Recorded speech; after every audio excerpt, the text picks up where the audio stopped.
tamamlanmamış bir məsələ var, hansı ki səndə bitməyib və bu çox ağır gəlir sənin sinir sisteminə və bu somatik bir şəkildə bədənində özünü göstərə bilir. Çiyinlərini həddindən çox sıxa bilirsən, çiyinlərində ağrı ola bilir, boynunda ağrı ola bilir və ya da ki, həddindən çox başda yaşaya bilirsən, migren ağrılarını tuta bilir, baş ağrılarını ola bilir. Bu şəkildə özünü göstərə bilir və keçmişin yüklərini bir növ geridə qoya bilmək, keçmişin yüklərindən qurtulmaq o qədər vacibdir ki, bizim üçün, xüsusən bizim sinir sistemimiz üçün.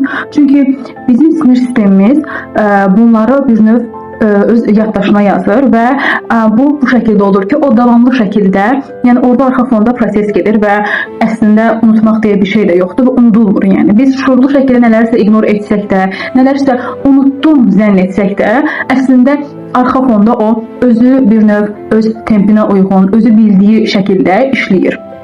Və ona görə məsələn dəstək almaq, terapiya almaq bu baxımdan çox vacibdir ki, biz o məsələlərə dərindən və bir növ belə deyək də hissə-hissə toxunaq, ilmək-ilmək toxunaraq onları bir növ yenidən inşa etməyi, yenidən bərpa olunmağı öyrənirik əslində.